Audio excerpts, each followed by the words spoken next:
más.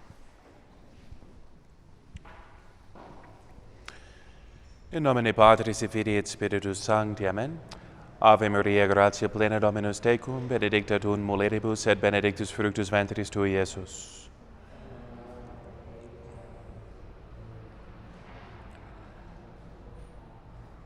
Domina nostra de columna, ora pro nobis, et de sapientiae, ora pro nobis, Sancte Toma Aquinatis, ora pro nobis. In nomine Patris et Filii et Spiritus Sancti. Amén.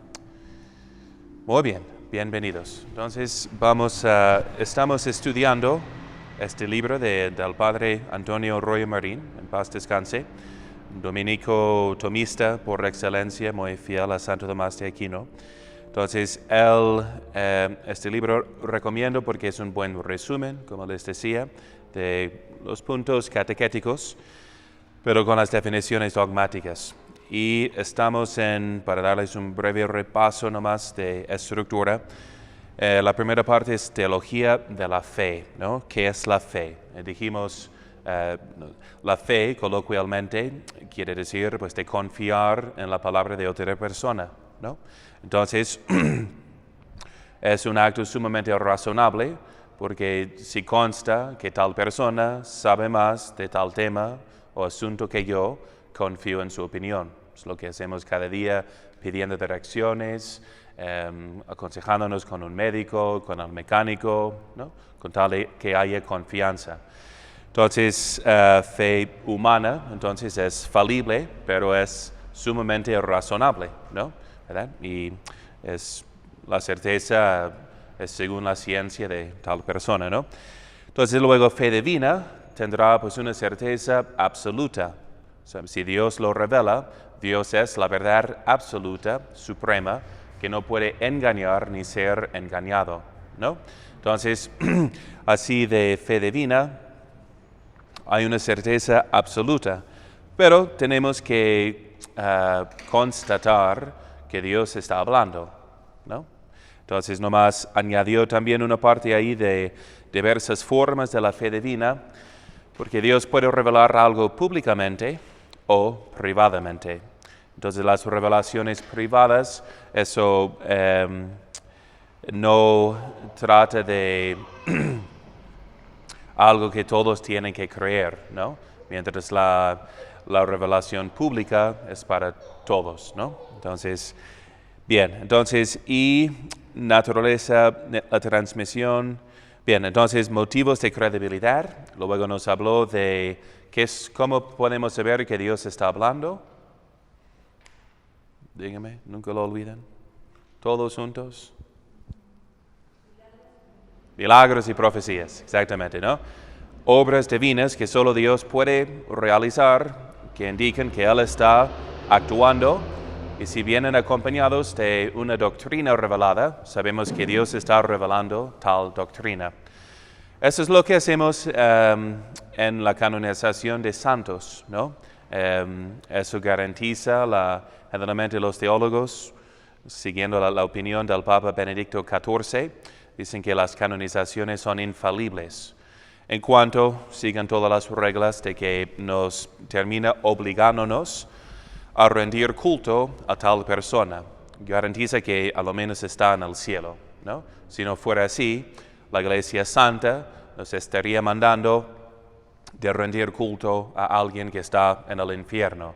Y la Iglesia Santa no puede mandarnos a hacer algo malo, ¿no? En cuanto sea una obligación. Y generalmente la forma de canonización es, dice, colendus est, que quiere decir que ha de ser venerado, ¿no? Por los fieles. ¿Okay? Mientras una beatificación permite el culto a tal persona. Pero ustedes saben que hay un proceso, ¿no? Siervo de Dios, venerable, beato, santo. Y entonces pedimos milagros a través de su intercesión, pero tiene que estar seguro de que tal milagro se pidió de tal santo y que es verdaderamente un milagro. Entonces, una curación instantánea, por ejemplo, pero rezando a tal persona. Y dice Santo Tomás de Aquino, es bueno rezar a los santos menos conocidos, ¿no? O los que no son santos todavía. se pregunta, entonces, si la oración del justo vale mucho, como dice Santiago en su carta, entonces mejor simplemente rezar a la Virgen Santísima, a San José, y pues, ¿ya? Son los más santos y ahí vamos, ¿no? Más chance, ¿no? De así. Entonces, pero dice no, pero Dios quiere glorificar nuevos santos, ¿no? En cada siglo, en cada circunstancia diferente de la vida. Entonces, quiere darnos a nosotros hoy en día, como vimos en el último siglo, pues santos de una vida más ordinaria en un sentido, ¿no? En cuanto a la imitación de su vida como Santa Teresita de Lisieux, ¿no? Del Niño Jesús. Entonces ella tenía una vida sumamente imitable, extraordinaria en cuanto a la caridad y sacrificio que practicaba, pero no de estigmas y milagros y cosas que no podemos imitar, ¿no? Entonces, eso generalmente ha sido la obra del Espíritu Santo en los últimos siglos, en contra, en parte, al jansenismo, que enfatizaba tanto el rigor, ¿verdad? Y penitencias a veces exageradas, la justicia de Dios, y nos quiso dar ejemplos de San Francisco de Sales, de San Alfonso, de María de Ligorio, Santa Teresita, una escuela de espiritualidad de Francia, muy basada en el Sagrado Corazón de Jesús, ¿no? Dar esta confianza en su gracia, en su misericordia, eso es, y la reparación siempre motivada por amor, ¿no? Entonces eso ha sido la espiritualidad del Sagrado Corazón, ¿no? Que se ha difundido a través del mundo. Bien, entonces Dios quiere darnos santos nuevos en cada siglo, entonces por eso es bueno rezar a los que no son todavía santos, ¿no? Bien. Entonces, pero decía, entonces si Dios hace un milagro, revela una doctrina, y para cada canonización se piden milagros, ¿verdad? A través de su intercesión. Bien, entonces, luego vimos un poquito de cuando una proposición de la Iglesia es infalible. Bueno, primero vimos las fuentes de la fe. A ver, de repaso, ¿qué son las fuentes de la fe? Entonces Dios ha revelado doctrina a los hombres, ¿no?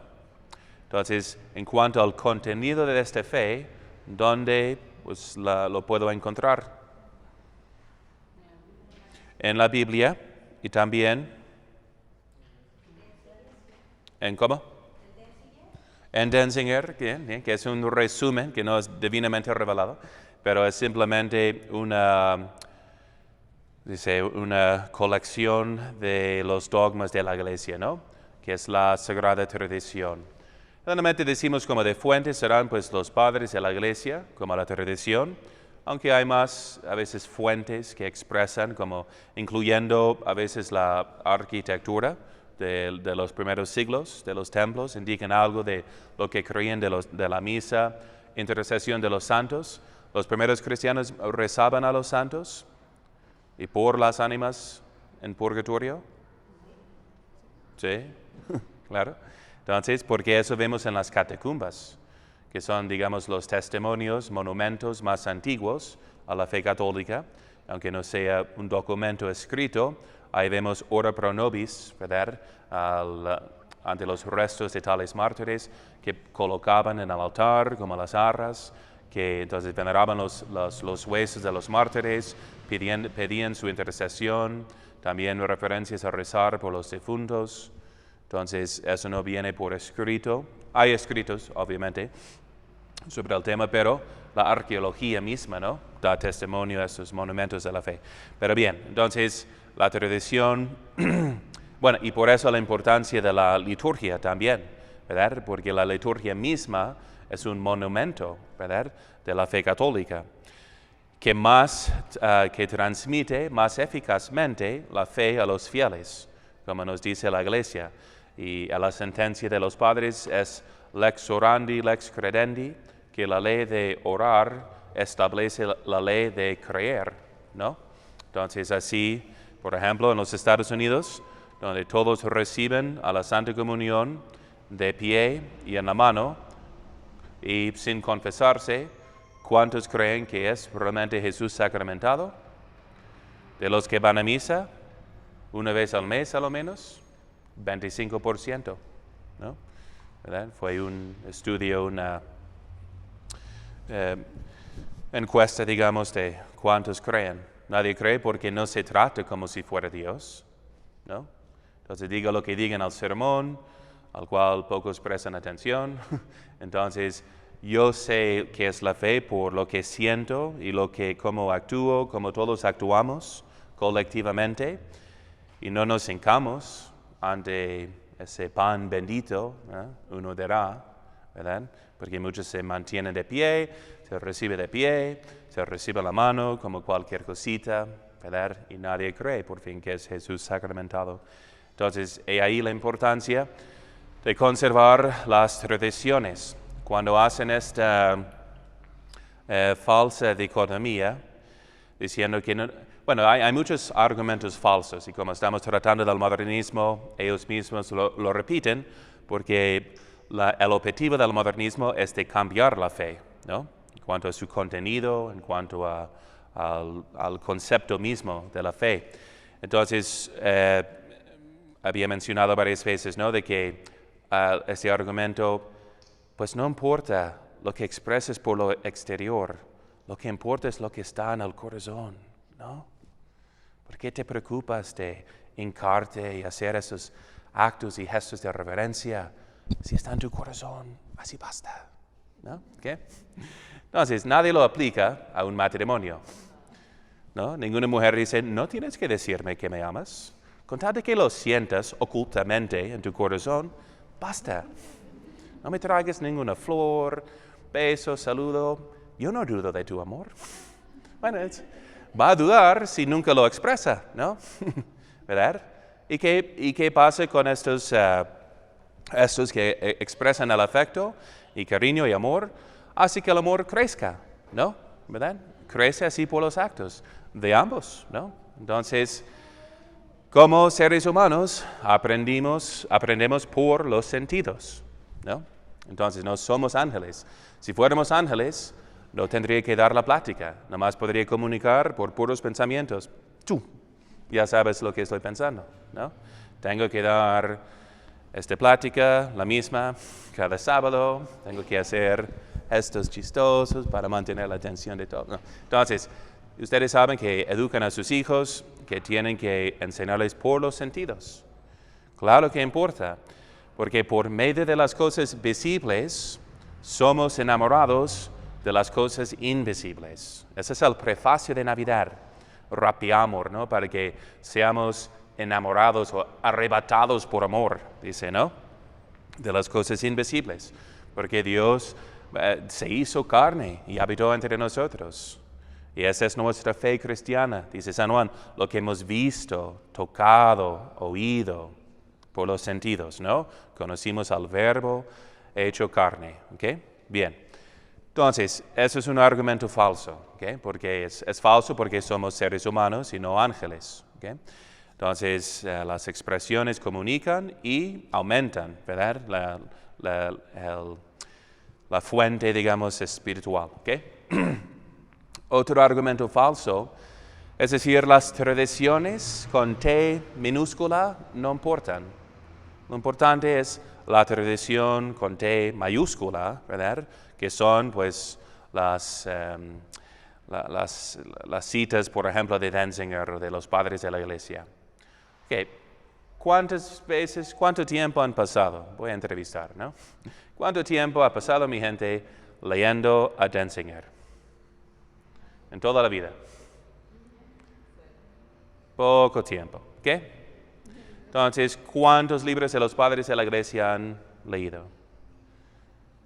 No tantos, ¿eh? Pero cada año observan las tradiciones, por ejemplo, de la posada, ¿no? De Adviento, ¿ok? Que nos comunica, que aprenden ustedes y los niños por la posada. Ahí podemos examinar toda la letra de lo que dice, como iban buscando hospedaje, y entonces eso imprime la fe en los corazones de los fieles, ¿no? Y, por ejemplo, En los Estados Unidos hay poco sentido de Adviento a nivel cultural porque no hay ninguna costumbre de Adviento, ¿verdad? La gente ni sabe, diciembre ya es como tiempo navideño, todo el mes y ya, ¿no? Como se está pasando aquí también, ¿no? De posadas sin pedir posadas, sin rezar, sin invitar a la Sagrada Familia. Ok, o por ejemplo, el rosario. Eso siempre me da tanto gusto saber eso, ¿no? Entonces, la Virgen Santísima era virgen antes, durante y después del parto. Todos los mexicanos me dicen sí. Si preguntara a cualquier estadounidense católico, normal, que no estudia Denzinger, no va a tener idea ni qué signifique durante del parto. ¿De qué hablas? ¿No? Entonces, sí, creo que no tuvo otros hijos, pero su virginidad física, ¿verdad? Entonces, ¿quién sabe una referencia? Ustedes lo saben porque al final de cada rosario dicen, Dios te salve María Santísima, hija de Dios Padre, Virgen purísima, antes del parto.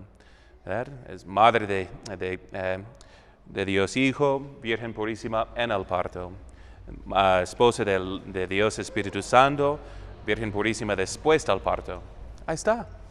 Entonces ustedes saben la fe, no por haber leído a Denzinger, sino por las tradiciones pequeñas.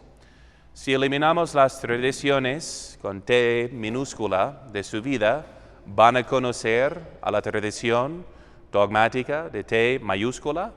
No, ¿verdad? Entonces, cosas sencillas. ¿María es Madre de Dios o nomás Madre de Cristo? ¿Cómo lo sabe? Por el rosario, por el Ave María, ¿no? Van a decir, no, Padre, porque en el concilio de Éfeso, 431, hubo un gran debate. Nestorio, pensando que Cristo era dos personas, ¿no? Esa es la fuente dogmática. Pero lo rezan, Madre de Dios, y añaden Madre Nuestra. No me gusta que cambiemos la oración, pero qué bien que sepan que es Madre Nuestra, en el orden espiritual también, ¿no? Por ser medianera de gracia, ¿ok? Bien. Ok, tantas referencias así sencillas que nos enseñan la fe, ¿ok? Entonces, esa es otra táctica. Ahora bien, si fueras al chamuco,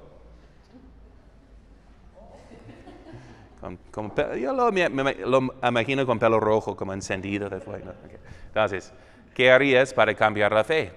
Cambiar las costumbres que transmiten la fe, ¿no? Empezando con ese pretexto, son las costumbres, no importa si lo hagamos de otra manera, cuando sí importa, ¿no? Ok, bien. Ok, entonces, ¿y qué más? Ok, pero es importante entender que las fuentes, digamos, son la Biblia, la tradición, principalmente vista en los padres de la Iglesia, pero todo transmitido a través de la Iglesia. ¿Okay? ¿Qué fue el error de los protestantes? ¿O qué es su error? Es decir, que la única fuente de la fe es la Biblia. Pero la Biblia sin intérprete. ¿Es fácil interpretar la Biblia? Si alguno dijera que sí, le citaría a la Biblia, que dice que no. Porque el mismo San Pedro dice que San Pablo dice cosas que son difíciles de entender en sus cartas. Y hay los que los distorsionan según sus caprichos, ¿no? Y hay referencias, por ejemplo, de los nicolaitas en el primer siglo mencionados en el Apocalipsis. Una herejía quiere casi exactamente lo que decía Lutero, de que si somos salvos por la gracia, no necesitamos buenas obras, ¿verdad? Podemos cometer la fornicación e ir al cielo, ¿no? ¿Verdad? Entonces ya en el primer siglo hubo herejías así, ¿verdad? Y es fácil entender cómo distorsionaron a San Pablo cuando habla de este tema. Hay que saber el contexto. Está hablando de obras de la ley, de la circuncisión, no de los 10 mandamientos. Pero también habla de la primacía de la gracia, que nos salva, que es la causa de nuestras buenas obras. Entonces, hay muchas distinciones de hacer. y grandes debates en el transcurso de tantos siglos, ¿no? Contra los pelagianos, semipelagianos, jansenistas, ¿verdad? Muy difícil. Ok, entonces, ¿cómo la Biblia necesita un intérprete para que nos diga, primeramente, que sea la Biblia? Porque Biblia es plural en griego, quiere decir los libros. ¿Cuáles? ¿No? Los 73 que tenemos como católicos, o los 67 de los protestantes, o quitemos más, o añadamos más, o no. Entonces, no hay una Biblia sin intérprete, ni se puede leer, como les comenté, porque el Antiguo Testamento original no tiene vocales. Entonces, pero sabían las vocales por tradición oral, porque se leía, ¿no? Y así se transmitía. ¿Okay? Bien. Igual, para que no caigamos en otro error, la tradición de los padres de la iglesia, de los monumentos históricos que dan testimonio a la fe, también necesita un intérprete. Porque a veces los padres hablan de sus opiniones, ¿no? Orígenes era el más sabio de su tiempo. Escribió el Hextápolo, que era de 6 líneas. Cada palabra de la Biblia, ¿verdad? Cada frase traducida al griego, de hebreo y en varios idiomas. Tenía una biblioteca enorme. Entonces, el más famoso de su tiempo. Muy santo en cuanto a su espiritualidad, pero cayó en unas herejías. Por eso no está canonizado. Entonces, pero tuvo tanta influencia y durante su vida la iglesia no le condenó. Pero era tan filósofo teólogo que escribía tanto que nadie tal vez podía revisar todas sus obras hasta después. Decían, eso no suena bien, ¿no? Entonces que al fin de los tiempos todos van a ser restaurados en Cristo, incluso los demonios, ¿no? Que nadie va a ser condenado porque Cristo va a vencer todo pecado y todos vamos a estar en el cielo. Eso nos concuerda con lo que dice el Señor en el Evangelio, ¿no? ¿Verdad? Que el fuego es inextinguible, ¿no? Que nunca se apaga. ¿Okay? Bien, que no morirá, ¿verdad? El gusano Bien, entonces, después condenaron unos escritos y quemaron muchos escritos suyos también. Pero, entonces, puedo simplemente ir a Orígenes, según lo que opina de tal cosa. Eso es tradicional, porque es del siglo III. No necesariamente, ¿no? Okay. Igual hubo debates entre los padres que no estaban de acuerdo sobre ciertas opiniones. Sí, ¿no? Entre San Agustín y San Jerónimo, etc. Ok, entonces, es decir, la fuente más confiable será por fin el Denzinger, ¿no? Porque son las definiciones de la Iglesia. Porque a uno solo fue prometido, ¿verdad? De que he rogado por ti, Simón Pedro, para que no desfallezca tu fe. ¿Okay? Entonces, una vez que te hayas convertido, confirma a tus hermanos. ¿Okay? Solo cuando el Papa defina algo infaliblemente, según las tales condiciones, entonces tenemos la certeza absoluta, ¿verdad?, de que es la revelación de Cristo. ¿Okay? Porque en el sentido correcto. ¿Okay? Porque las sectas citan a Cristo, pero en un sentido incorrecto, falso. ¿Okay? Bien, ¿ok? Entonces, por eso no hay un sustituto por un magisterio, porque no es no solamente el Papa, sino los obispos con el Papa, en un concilio, por ejemplo, ecuménico, o también el magisterio ordinario, como nos dio la definición el primer concilio Vaticano, que definió: hay que creer con fe divina y católica todo lo que se contiene en la palabra de Dios, escrita o transmitida por la tradición, y que a la Iglesia por definición solemne o por su magisterio ordinario y universal propone como divinamente revelado. ¿Okay? Ahí están todas las condiciones para que sepamos, por ejemplo, si es simplemente mi interpretación de la Biblia. Por ejemplo, va a venir el Señor al fin de los tiempos y quedarse aquí un tiempo, tal vez por 1000 años, como dice el Apocalipsis. ¿Qué tal? ¿Cómo le suena? Antes de que se acabe, ¿será bonito? Muy bien. ¿Sería bonito? Sí. Se quedará aquí, ¿no? Pero generalmente la opinión está en contra, aunque parece que hay unos padres que opinan así. Entonces es un debate que la iglesia ha dicho que no se puede, a lo menos en cuanto al debate, dijo que la opinión de que va a venir por 1000 años no es segura y no se puede enseñar. Pero no está condenado como herejía.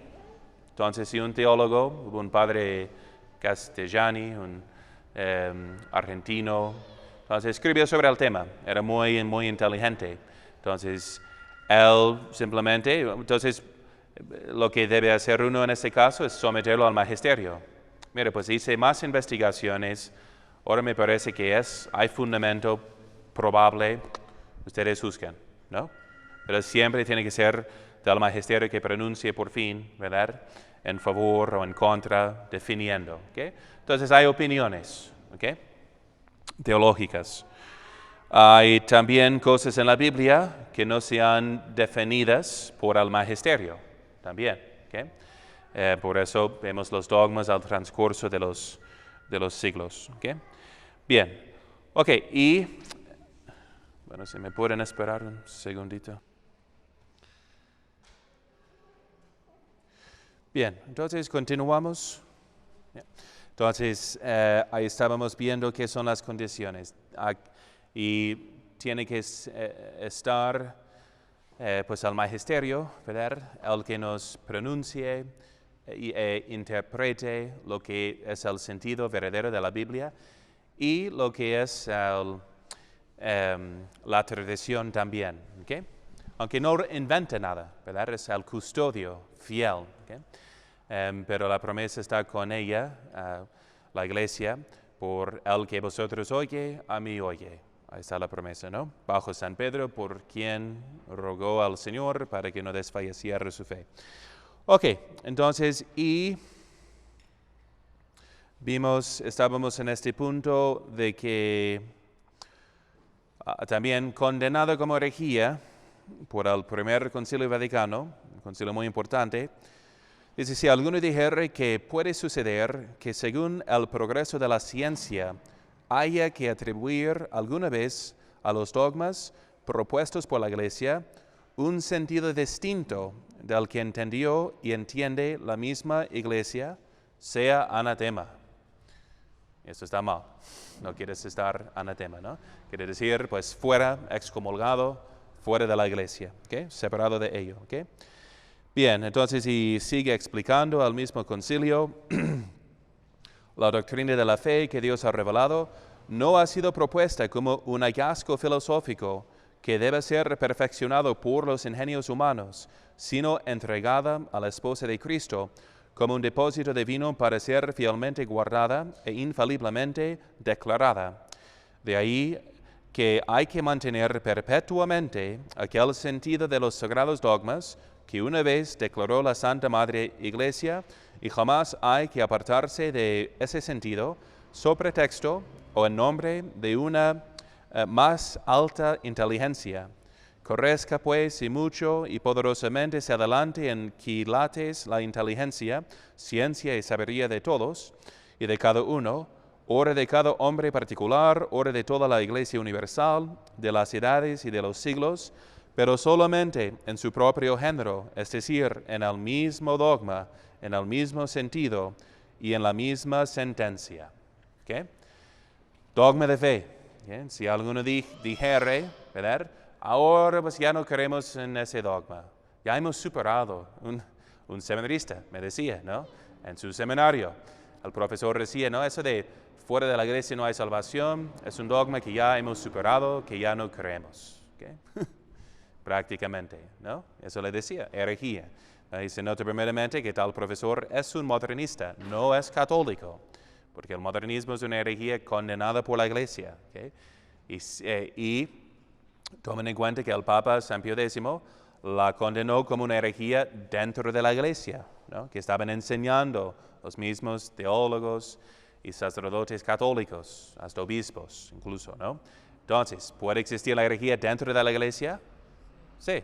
Entonces, por eso eso es el deber principal del pastor, de matar a las ovejas. Por eso el báculo del obispo tiene una parte curvada para recoger a las ovejas y también un punto agudo para matar a los lobos, ¿verdad? Entonces eso es su deber, ¿okay? No ama a las ovejas, sino mata a los lobos, ¿okay? Bien, y obviamente en cuanto queremos convertir a todos, obviamente, ¿no? Pero bien, ok, entonces estábamos en eso y luego viendo qué son las herejías del modernismo, qué son sus errores, y que el texto más accesible, en un sentido más práctico para su aprendizaje, es de Lamentabili, ¿okay?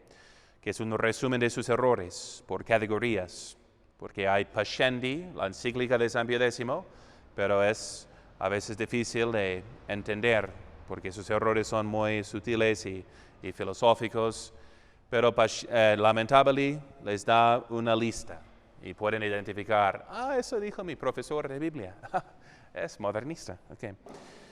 Bien, y estábamos viendo qué son sus errores. Rápido resumen. ¿Qué es el primer aspecto que atacan? Piénsenlo, como si fueran el enemigo. ¿Okay? Entonces, ¿qué van a atacar primero? A la iglesia, primeramente, ¿no? Entonces, porque si hay un intérprete infalible, tenemos que quitar a ello para luego ir corrompiendo la Biblia, la tradición, los dogmas.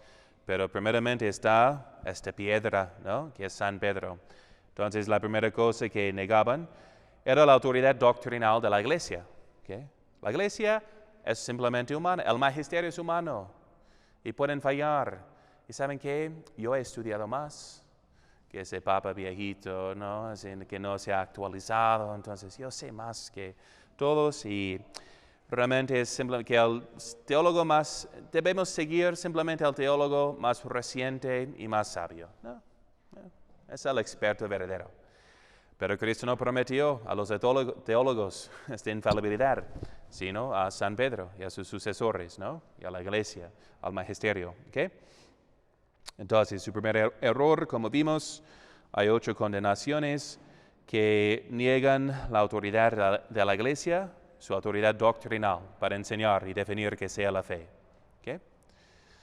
Y el modernista va a decir, bueno, eso dijo el Papa, pero un cardenal, ¿no? Infamoso, escandaloso, ya fallecido.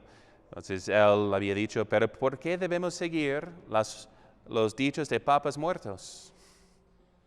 Imagínense, ¿no? Si Honorio III dijo tal, ¿quién es Honorio? Inocencio III, Bonifacio VIII, murieron hace mucho. Entonces, ¿por qué seguir todavía sus opiniones, no? Pero en cuanto definieron dogmas, son, como vimos, para siempre, perpetuamente, hay que mantenerse el mismo sentido, ¿ok? Y nótese que admite la iglesia cierto progreso de entender el mismo sentido, ¿ok? Como el Señor dijo, este es mi cuerpo. ¿En qué sentido?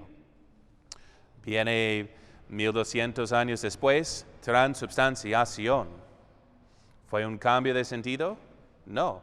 Es decir, este es mi cuerpo. Sustancialmente, ya es mi cuerpo. ¿Ya? ¿Okay? Entonces encuentra, este es mi cuerpo como símbolo, este es mi cuerpo nomás por el tiempo de la misa, este es mi cuerpo y también es mi pan, entonces es consubstanciación, es ¿qué? No, transubstanciación. ¿Okay? Haciendo más preciso el mismo sentido. Ok, luego atacaron ¿qué?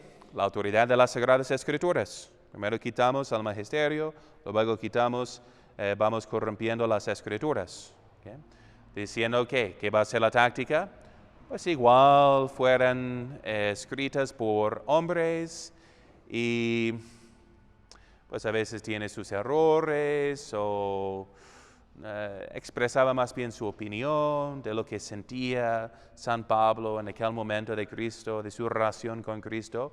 Pero ¿cómo te sientes tú ahora con la relación a Cristo? Eso también es parte de la fe cristiana. De hecho, vamos a preguntar de los sentimientos de todos para tener un consenso de qué es la fe cristiana hoy en día, ¿no? ¿Okay? Así es como es su táctica. ¿Y quiénes son los únicos que pueden interpretar verdaderamente las Escrituras? Otra vez el teólogo modernista, ¿no? Es tan humilde, ¿no? Que siempre se pone como la norma. Y luego, atacan mucho las Escrituras. Ese error es sumamente común hoy en día. Si vas a una clase de Biblia, probablemente te van a decir, hay errores históricos en la Biblia, que Adán y Eva no existieran, que es puro mito los primeros 11 capítulos de Génesis. Entonces, mientras la Iglesia ha dicho lo contrario, de que hay enseñanzas históricas, y en cuanto sea una enseñanza histórica, es también inerrante. No puede errar en lo que diga históricamente. ¿Okay? Si ese es su propósito de hablar históricamente. Porque hay otros géneros de lenguaje en la Biblia, ¿no? ¿Verdad? Hay parábolas, que son así por figura, expresan una verdad moral, por ejemplo, ¿no? Pero en cuanto intente hablar históricamente, ¿quién es el autor de las Sagradas Escrituras? Dios, ¿no? ¿Verdad? Entonces es lo que llama la atención. ¿Y cómo saben eso? Después de cada lectura, dicen palabra del Señor. Damos gracias a Dios. Entonces, aunque los modernistas están al mismo tiempo negando que es su palabra, entonces repiten palabra del Señor. ¿Okay? Bien. Entonces, si es su palabra, ¿puede equivocarse? No. Okay. Entonces, ahí está.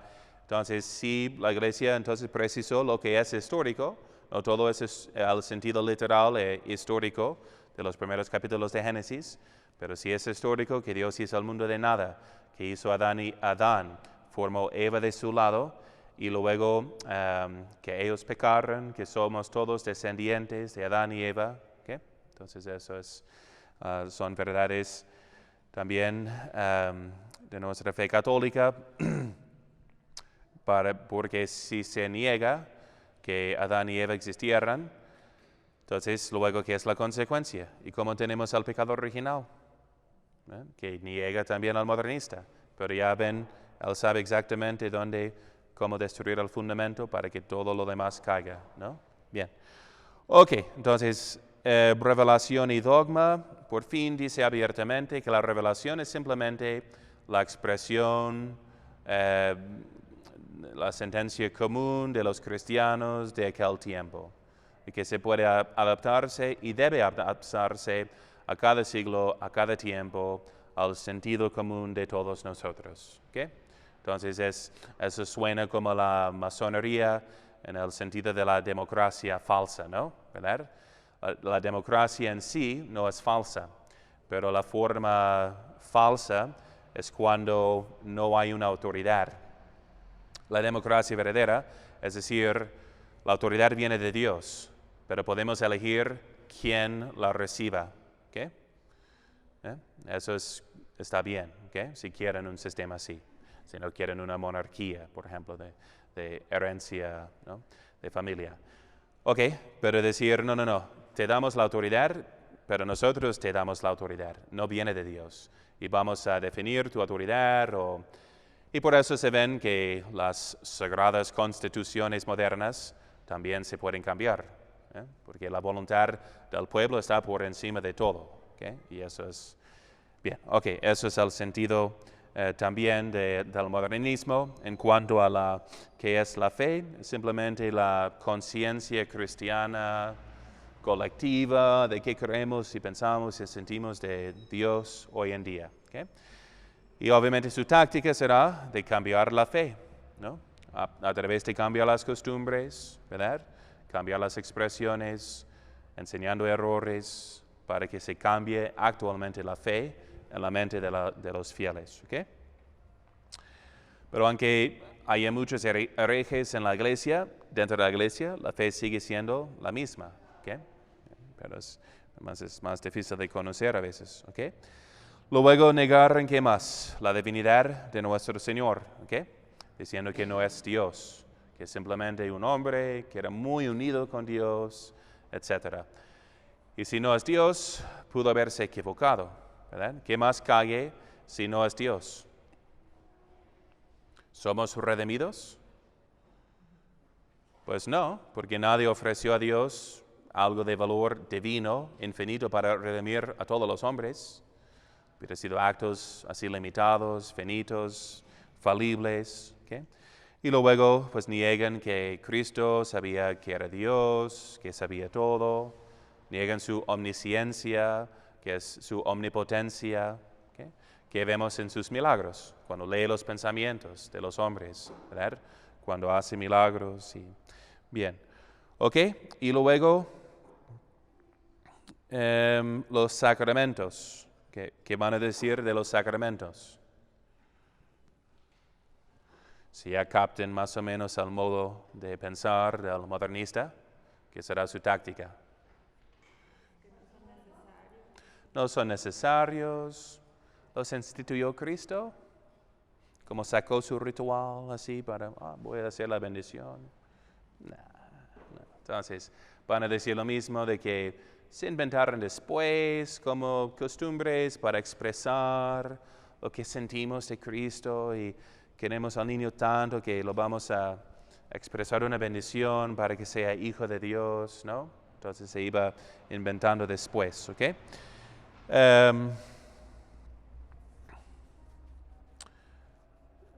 Dicen, por ejemplo, los sacramentos tuvieron su origen en la idea de que los apóstoles y sus sucesores, movidos y convencidos por determinados acontecimientos y circunstancias, se formaron acerca de Cristo y de su intención.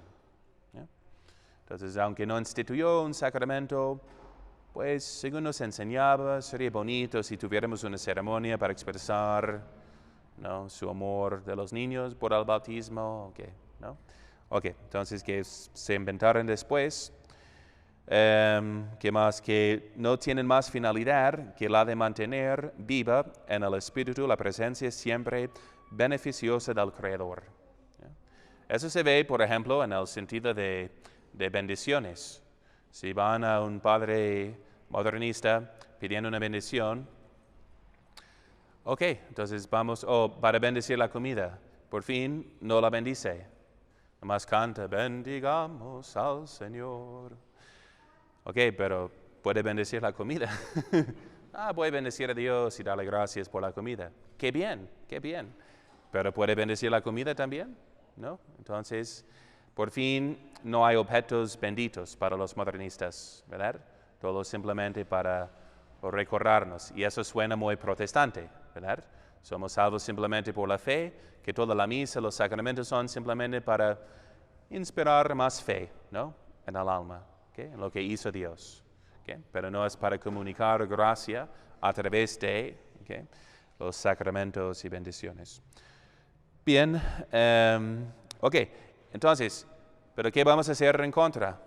A ver, deme unas citas para refutar a los modernistas que van a decir que Cristo no quiso instituir sacramentos. ¿A poco? ¿Qué dijo? En cuanto a los sacramentos del bautismo. ¿Sí? Id a todas las gentes bautizándolas en el nombre del Padre, del Hijo y del Espíritu Santo. Ahí está, hasta la fórmula, ¿no?, de cómo hacerlo. Y que vemos que los apóstoles mismos practicaban, bautizaban a las personas, ¿no?, ¿verdad?, recién conversas a Cristo. De la Eucaristía. Ese es mi cuerpo, el cáliz de mi sangre. Exactamente, haced esto en conmemoración mía. Ahí está, haced esto. Precepto, repiten, que repitieran tal ceremonia, tales palabras. ¿Ya? ¿Qué? Entonces, pero, ¿qué va a hacer el modernista? ¿Qué es lo que ya había quitado? La Biblia como autoridad. Entonces, pero realmente no dijo eso. Solo yo y mis amigos sabemos, ¿no?, lo que dijo realmente, pero eso no es histórico. Más van a quitar todo lo que no les convenga, ¿verdad?, de la Biblia, sino que eso no es histórico porque van contra mi tesis. Y si fuera histórico, mi tesis estaría equivocado. Y mi complot de destruir la iglesia se acabaría. Entonces no puede ser así. Ok. Bien, ok, esa va a ser su mentira, pero obviamente en los evangelios, los sinópticos, vemos la referencia al bautismo, vemos la referencia a la Eucaristía, y también los Hechos de los Apóstoles, un libro poco leído, ¿no? Pero ahí vemos las referencias, por ejemplo, que nadie niega la historicidad de los Hechos de los Apóstoles, porque San Lucas es historiador y dicen al principio, yo me aconsejé, investigué, entrevisté a todos para así poner en claro qué exactamente pasó en su evangelio y sigo ahora narrando lo que vio cuando estaba con San Pablo. Pero narra entonces lo que sucedió entre los apóstoles, como profesaban la divinidad de nuestro Señor. Vosotros habéis crucificado al autor de la vida. El autor de la vida, así llama a nuestro Señor, Jesús, ¿no? Autor de la vida, es Dios, ¿no? Hace milagros, bautizan, confirman para que reciban el Espíritu Santo, etc. ¿Okay? Bien, y luego atacan otra vez la Iglesia Católica y su doctrina. ¿En qué sentido? ¿Cristo quiso fundar una iglesia? Entonces van a decir no, obviamente, ¿no? Que eso inventaron los apóstoles después. Pues, ¿quiénes somos ahora que Cristo no está aquí? Pues, hagamos una iglesia para conmemorar lo que nos enseñó e hizo, ¿no? Así, ¿ok? Pero, ¿qué es la referencia contraria a tal error que dijo Cristo en cuanto a una iglesia? Tú eres Pedro, sobre esa piedra edificaré mi iglesia. Pero ¿saben qué? No lo dijo. Siempre vuelve a lo mismo, sin prueba, simplemente porque no pudo haber dicho eso porque eso corresponde a una eclesiología de un siglo después. No, solo hay una eclesiología de un siglo después, según tu teoría. Pero tu teoría propone como dogma, ¿verdad? Para luego poner todo al revés, ¿no? Entonces es una negación totalmente gratuita, ¿no? Pero tienen que crear un ambiente de que ahora nosotros pensamos así, ¿verdad? Y nosotros, me acuerdo que tenía objeciones en mis primeras clases de teología, y el padre era sumamente modernista.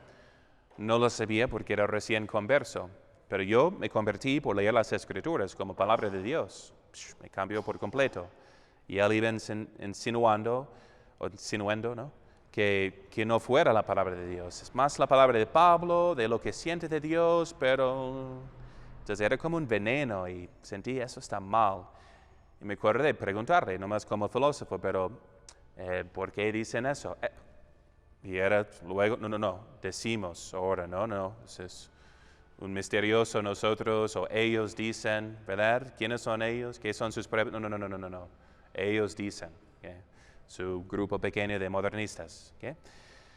Y es una táctica, ¿no? Para manipular y confundir a la gente, ¿okay? ¿Qué más? Bueno, unas citas entonces condenadas. Nunca pensó Simón Pedro que Cristo le hubiese encomendado el primado de la iglesia. Aunque lo vemos ahí, en Mateo 16. Luego lo vemos que apacienta mis ovejas, ¿no? He rogado por ti cuando profesa su fe, ¿verdad? 3 veces, su amor. Entonces, apacienta mis ovejas. Y eso de las llaves es totalmente bíblico, ¿verdad? Entonces, si es el Cristo, claro que va a tener su vicario.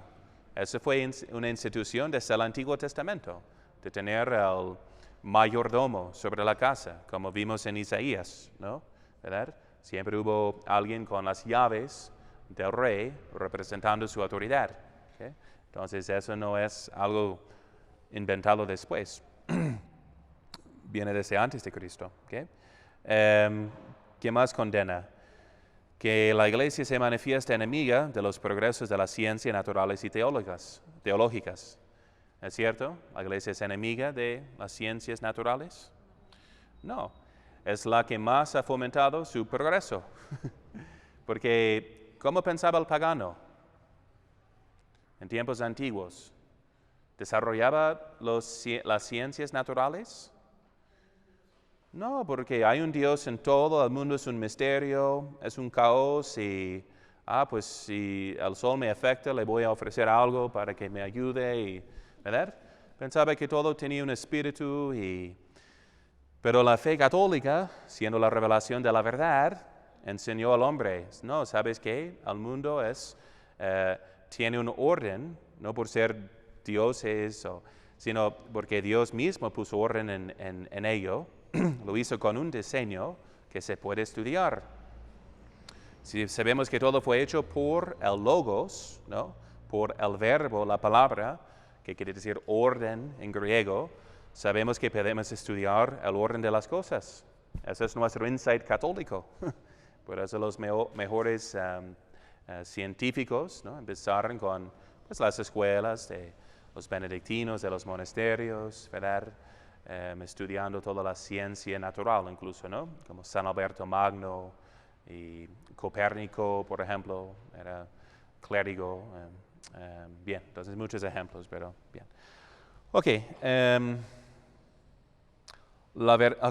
aquí hay otra sentencia. La verdad no es más inmutable que el hombre mismo y que con él, en él y por él evoluciona. Suena tan blasfemoso, ¿no? Especialmente con ese con él, en él, por él, el hombre, al centro de todo, ¿no? Por encima de la verdad. ¿Okay? Cristo nos enseñó un determinado cuerpo de doctrina aplicable en todo tiempo y a todos los hombres, sino que más bien inició un movimiento religioso adaptado o adaptable a los diversos tiempos y lugares. ¿Okay? Lo que nos quieren que entendamos por las muchas religiones, que ahora son todos nomás una expresión de una única conciencia humana colectiva de quién es Dios. Y tenemos que tomar en cuenta lo que piensan los demás hombres de las demás religiones para tener una idea, ¿verdad?, más amplia de quién es Dios, y no solamente de nuestra iglesia pequeña, ¿no? Entonces, es opinión humana, no es revelación divina, es lo que propone el modernista. ¿Okay? Bien. Bien, y muchos más errores, pero ahí tienen esa cita, la verdad no es más inmutable que el hombre mismo, y que con él, en él y por él evoluciona. Ahí está la esencia del modernismo. La regla de la fe, por fin, es mi conciencia, mi opinión. ¿Okay?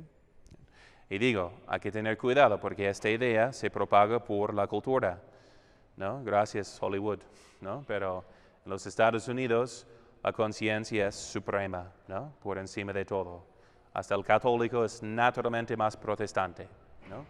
Yo voy a la iglesia porque yo estoy de acuerdo con ella. Y el momento en que no esté de acuerdo, me cambio de religión y eso se acepta culturalmente como, pues sí, claro, hasta la mamá americana. Si su hijo le dice un día, mamá, ya no creo en el catolicismo, voy a ir a la iglesia protestante. La mamá americana, aunque siente tristeza emocionalmente, va a superarla diciendo que, pero ¿sabes qué? Tú tienes que hacer lo que tú quieres hacer. Eso es lo más importante. Estoy feliz por ti. Aunque me cueste, me entristezca, pero yo sé en mi alma americana, según mi madre, la ramera de la Estatua de Libertad, que la libertad es por encima de todo, ¿no? Eso es América, eso es la verdad, la realidad nuestra, ¿no? Esa es la idea, ¿no? Es lo que sentimos y respiramos, ¿verdad? Y digo, hasta la mujer católica va a decir, me cuesta, pero lo acepto, porque tú tienes que hacer lo que tú quieras. Eso es el dogma de dogmas, ¿no? Y digo, representado por esa ramera, ¿no? De la Estatua de Libertad, ¿no? Donada por Francia masónica, símbolo de esta revolución de la libertad por encima de la verdad. ¿Okay? Bien. Sí, entonces ya viene ese mismo sentimiento aquí, ¿verdad? Lo veo mucho menos, o lo que veo de catolicismo en el sentido objetivo, cultural, me impresiona como gringo, ¿eh? Pero a la vez ustedes todos notan que no es como antes, y van gringonizándose igual, ¿verdad? Porque no es la lucha entre los Estados Unidos y México, es la lucha de la masonería en contra de todo lo que haya de catolicismo en el mundo. ¿Okay? Entonces, su traidor era Benito Juárez, ¿verdad? Amigo de los Estados Unidos para apoyarse, pero por fin todos trabajan por la misma masonería, que quieren cambiar y corromper lo que haya de catolicismo en todo el mundo. ¿Okay? Bien, entonces, pero esa es la idea. ¿Okay? Entonces ya ven que todos somos infectados por el modernismo, por la cultura. ¿Okay? Y hay que estudiar y hacer un esfuerzo, tanto intelectual, para estudiar la verdad, como moral, para ir en contra del corriente y de no poner sus deseos por encima de la verdad. Porque nunca hay hereje sin mujer, ¿verdad? Siempre hay otro pretexto, motivo de que yo defiendo tal herejía, pero ¿por qué? Porque yo no quiero que tal doctrina sea verdadera en contra de lo que quiero hacer, de actos impuros, etc. ¿Okay? Bien. Y luego, ¿qué más condena? Que el catolicismo actual no puede armonizarse con la verdadera ciencia si no se transforma en un cristianismo no dogmático, en un protestantismo amplio y liberal. ¿Okay? Y el protestantismo amplio y liberal, que conocen menos aquí, porque solo son las sectas más fuertes evangélicas que vienen aquí con más convicción.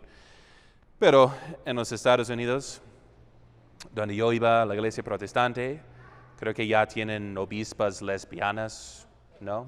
Están en favor, probablemente mayormente en favor del aborto, a lo menos el derecho de decidir, ¿no? ¿Verdad?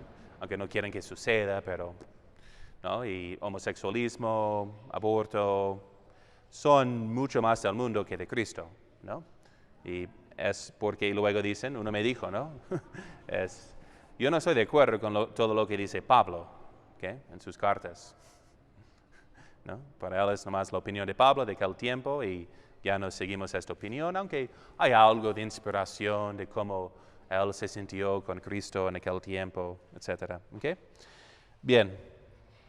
Ok, esos son entonces los errores de los modernistas. ¿Preguntas? Digo, tengan esa referencia de Lamentably, y si quieren leer Pascendi, ¿okay? Nomás léenla de una vez sin pausar mucho, ¿okay? Para captar, porque pausando para entender, van a tener que sacar otros libros de filosofía, y que nomás léanlo una vez y van a entender más o menos el perfil del modernista, ¿no? Y que es su trampa. ¿Okay? Cuando hablo de lo de los sacramentos, en el sacramento del matrimonio, ¿dónde eso? En la referencia bíblica. Acuérdense primero que no necesitamos una referencia bíblica, ¿okay? Porque la fe cristiana es más antigua que la Biblia, ¿no? Que representa nomás una parte así escrita de nuestra fe cristiana. Entonces, pero mañana vamos a escuchar el Evangelio de su presencia en las bodas de Caná, ¿okay?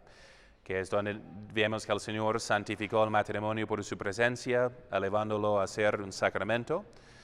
Y que luego San Pablo dice en Efesios capítulo 5, hablando de las mujeres que deben de someterse a sus maridos. ¿Pasemos por aplauso? Okay.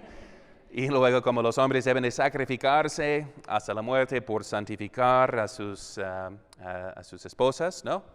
Eso. Y los hijos obedientes. Agustín. Okay. Entonces, luego dice, el amor entre Cristo, dice, este amor, comparando ese amor del esposo con su esposa, diciendo que gran misterio, y en griego, mysterion, en la Vulgata, en latín, sacramentum, ¿okay? Que quiere decir como misterio, que sacra a la mente, ¿no? Que comunica un misterio, es algo visible al matrimonio, pero ¿qué representa? El amor entre Cristo y su iglesia. ¿Okay? Ese es un gran misterio, un gran sacramento. ¿A qué me refiero? Simplemente la unión de dos cónyuges en el matrimonio, no, sino su unión y su amor representante de Cristo y su iglesia. ¿Okay? Entonces, bien, y luego todas las referencias que podemos leer en los primeros siglos de los padres de la iglesia. Si hablan de este sacramento, ¿quién lo inventó? Y acuérdense que la mentalidad antigua era tan en contra de la novedad que, por un ejemplo, cuando San Agustín utilizó la traducción de la Vulgata de San Jerónimo por primera vez, ¿okay? Porque ya tenían algo en latín, pero no estaba súper bien traducido, entonces ya el Papa Dámaso entonces pidió San Dámaso de San Jerónimo una traducción nueva más exacta.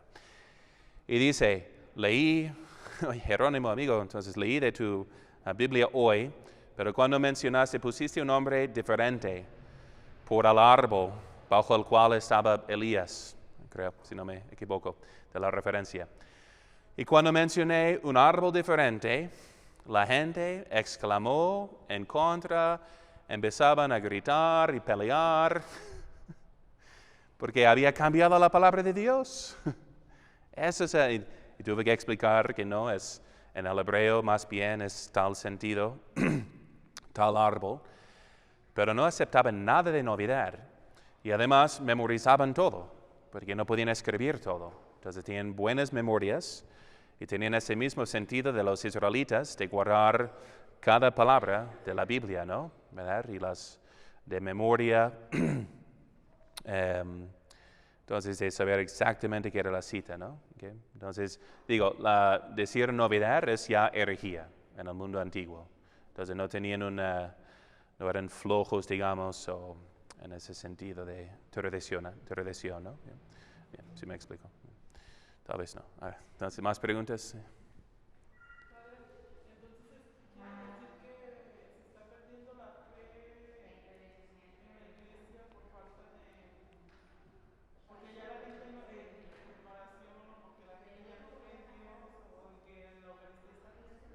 Okay, estamos perdiendo la fe hoy en día. ¿Por qué? Pues por motivos intelectuales, porque siguen los enemigos sembrando errores.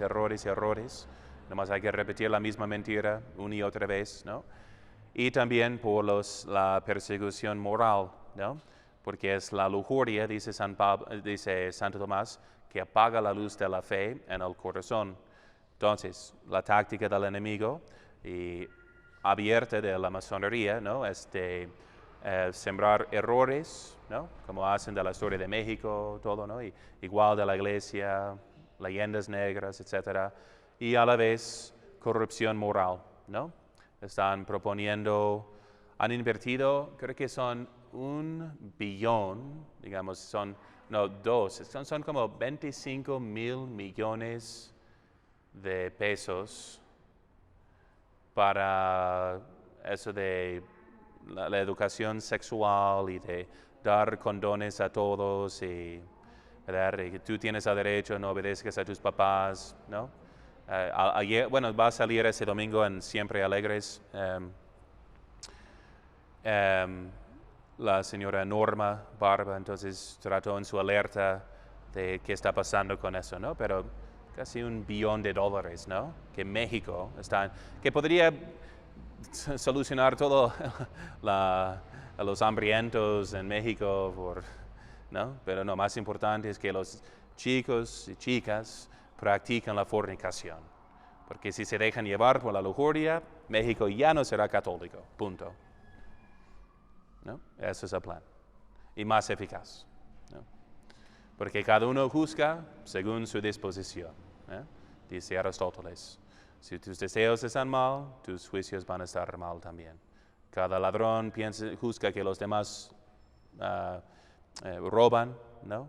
Como cada lujurioso nomás sabe cosas terrenales, carnales, y no le interesa la fe, ¿no? Y la espiritualidad. Perdón, si el modernista que nos topamos es un sacerdote, ¿cómo podemos? Pues comprarle una copia de Denzinger para que... Pero ¿sabe qué? Es tan insidiosa esa herejía, porque va a decir, pero padre, estaba en una clase, ¿no? Y entonces yo leí del Papa Inocencio III que no hay salvación fuera de la iglesia o que va a citar un dogma. Así, ¿no? Oh, sí. Gracias, ¿no? Sí, así lo dijo, pero eso dijo hace como 5 siglos y ahora hemos progresado y lo entendemos mejor, ¿no? Luego puedes citar al Vaticano I diciendo que, pero tiene que ser en el mismo sentido. Si se cambia de sentido, ya es herejía. Bueno, yo no conozco a nadie que piense así, ¿no? Son muy pocos. La mayoría, ¿no?, de teólogos ya pensamos de esta manera. Entonces, por fin, van a llegar a decir que mi iglesia es humana, ¿no? Y no sabemos exactamente qué sea la fe cristiana, pero ahí vamos, ¿no? ¿Verdad? Descubriendo más cada día, a ver qué trae mañana, no sé, ¿no? ¿Verdad? Entonces es modernista y su cerebro se convierte en gelatina, de modo que nada le pega y todo. Entonces es muy difícil. Pero si es sincero, hay esperanzas, porque tal vez fuera nomás por una mala formación que recibió en el seminario, nunca había escuchado. Por ejemplo, aquí hubo madres encargadas del ecumenismo de la diócesis, ¿no? Y vinieron a una misa que tuvimos en la semana de la unidad cristiana, ¿no?, que es para la conversión de las sectas. Así fue instituido por San Pío X. Y así, entonces vinieron porque querían ver otra misa, que hay diversidad dentro de la iglesia. Entonces, yo prediqué Pío IX, Pío XI, Mortalium Animos, así en contra del falso ecumenismo, según ha definido y pronunciado la iglesia. Las madres, wow, qué interesante sermón. Nunca había escuchado así esas referencias. Entonces me invitaron a darles clases. Y la madre me decía, es que nunca me decían, mi formación, nunca me decían nada de estas enseñanzas que son definidas por la iglesia, ¿no? Entonces, hay mucha gente ignorante de buena voluntad, ¿okay? Entonces, que supongamos eso, empezando ahí, y a ver qué salga en la conversación, ¿no? Pero así son nuestros tiempos y serán los últimos también, porque ¿acaso hallará al Hijo de Dios y al Hijo del Hombre fe en la tierra cuando vuelva? ¿Acaso? ¿No? Implica que no. Entonces, muy poca. ¿Okay? Prepárense para que sean parte de los elegidos, ¿eh? Muy bien. Hacemos. Nomine Patris et Filii et Spiritus Sancti. Amen. Gloria Patri et Filio et Spiritui Sancto, sicut erat in principio, nunc et semper, et in saecula saeculorum. Amen. María, Madre de Gracia, Madre de Misericordia. Bendición. Per intercessionem Beata Maria Semper Virginis, Sancti Joseph, Sancti Petri, Sancti Pauli, Sancti Jacobi, et omnium sanctorum, benedicit omnipotentis, Patris et Filii, et Spiritus Sancti, descendet super vos, manet semper. Amen. Esa es la promesa de la Virgen del Pilar, ¿no? La columna representa la fe, ¿verdad?, que permanecerá hasta el fin de los tiempos, que seamos parte de esa columna, ¿no?